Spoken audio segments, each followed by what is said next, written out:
ನಮಸ್ತೆ ಸ್ನೇಹಿತರೆ, ನಾನು ನಿಮ್ಮ ಪ್ರವೀಣ್. ಗುರುಭಕ್ತಿ ಯೂಟ್ಯೂಬ್ ಚಾನೆಲ್ಗೆ ಸ್ವಾಗತ, ಸುಸ್ವಾಗತ.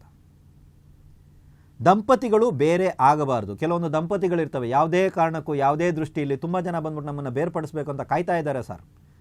ಆದರೆ ನಾವು ಬೇರೆ ಆಗಬಾರ್ದು. ನಮ್ಮದು ಜನ್ಮ ಜನ್ಮದ ಅನುಬಂಧ ಅಂತ ಯಾರಿಗಾದ್ರು ಅನಿಸ್ತಾ ಇದ್ದರೆ ಅವ್ರಿಗಾಗಿ ನಾನು ಈ ಪರಿಹಾರವನ್ನು ತಂದಿದ್ದೀನಿ.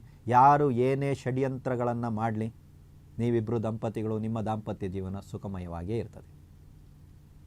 ತಿಂಗಳಿಗೆ ಒಂದು ಸಲ ನೀವಿಬ್ಬರು ದಂಪತಿಗಳು ಇಬ್ಬರು ಸೇರಿ ಶ್ರೀರಾಮನ ದರ್ಶನವನ್ನು ಮಾಡಿ.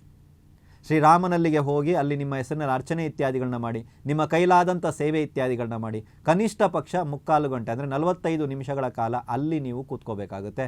ಆ ಒಂದು ಸ್ಥಳದಲ್ಲಿ ರಾಮನ ಒಂದು ಪಾದದ ಅಡಿಯಲ್ಲಿಯೋ ಅಥವಾ ಆ ದೇವಸ್ಥಾನದಲ್ಲೋ ಎಲ್ಲಾದರೂ ಒಂದು ಕಡೆ ಕೂತ್ಕೊಳ್ಳಿ. ಯಾವಾಗಾದರೂ ಕಾಮನ ಬಿಲ್ಲು ನಿಮಗೆ ಕಾಣಿಸ್ತು ಅಂದರೆ ಆ ಕಾಮನ ಬಿಲ್ಲನ್ನು ನೋಡಿ ರಾಮನ ಸ್ಮರಣೆಯನ್ನು ಮಾಡಿ. ರಾಮ ರಾಮ ರಾಮ ರಾಮ ರಾಮ ಸಾಕು. ನೋಡಿ ನಿಮ್ಮ ದಾಂಪತ್ಯ ಜೀವನ ಎಷ್ಟು ಸುಖಮಯವಾಗಿರ್ತದೆ ಅಂತ. ಯಾಕಂದರೆ ಕೆಲವರಿಗೆ ಇವಾಗ ಯೋಚನೆ ಬರ್ತದೆ, ಏನು ಈ ಪರಿಹಾರಕ್ಕೂ ದಾಂಪತ್ಯ ಜೀವನಕ್ಕೆ ಏನು ಸಂಬಂಧ ಅಂತ.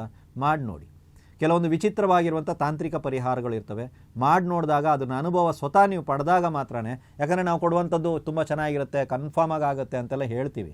ಬಟ್ ನೀವು ಮಾಡಿ ನೋಡಿದಾಗ ಅದು ನಿಜವಾದ ಫಲ ಆಗುತ್ತೋ ಇಲ್ವೋ ಅಂತ ನಿಮಗೆ ಗೊತ್ತಾಗುತ್ತೆ. ರಾಮನನ್ನು ಗಟ್ಟಿಯಾಗಿ ಇಟ್ಕೊಳ್ಳಿ. ದಂಪತಿಗಳು ಇರುವರು ಹೋಗಿ ಮಾಡಬೇಕು. ಸರ್ ನಾನು ಹೋಗ್ತೀನಿ, ನಮ್ಮ ಯಜಮಾನರು ಸ್ವಲ್ಪ ಆಫೀಸಲ್ಲಿ ಬ್ಯುಸಿ ಇರ್ತಾರೆ, ಆಗಲ್ಲ. ಈ ಪ್ರಯೋಗ ಕೆಲಸಗಳು ಮಾಡಲ್ಲ. ಆದರೆ ಕಾಮನ ಬಿಲ್ಲನ್ನು ನೋಡ್ಬಿಟ್ಟು ರಾಮನಾಮ ಜಪ ಮಾಡೋದಿದೆಯಲ್ಲ, ಇದು ಗಂಡ ಬೇಕಾದ್ರೂ ಮಾಡ್ಬೋದು, ಹೆಂಡತಿ ಬೇಕಾದ್ರೂ ಮಾಡ್ಬೋದು. ನಿಮ್ಮ ದಾಂಪತ್ಯಕ್ಕೆ ಯಾರದೇ ದೃಷ್ಟಿ ಬೀರಲಿ, ಯಾರೇ ಕುತಂತ್ರಗಳು ಮಾಡಲಿ, ಯಾರೇ ಷಡ್ಯಂತ್ರಗಳು ಮಾಡಲಿ, ನೀವಿಬ್ಬರು ಬೇರೆ ಆಗಲ್ಲ. ನಾವಿಬ್ಬರು ಬೇರೆಯೇ ಆಗಬಾರ್ದು, ಬೇರ್ಪಡಿಸೋದಕ್ಕೆ ತುಂಬ ಜನ ಕಾಯ್ತಾ ಇದ್ದಾರೆ ಅನ್ನೋರು ಈ ಪರಿಹಾರವನ್ನು ಮಾಡಿ ನೋಡಿ. ನಿಮ್ಮ ದಾಂಪತ್ಯ ಸುಖಕರವಾಗಿರಲಿ ಅಂತ ನಾನು ಪ್ರಾರ್ಥನೆಯನ್ನು ಮಾಡ್ತೀನಿ. ಎಲ್ರಿಗೂ ಒಳ್ಳೆಯದಾಗಲಿ.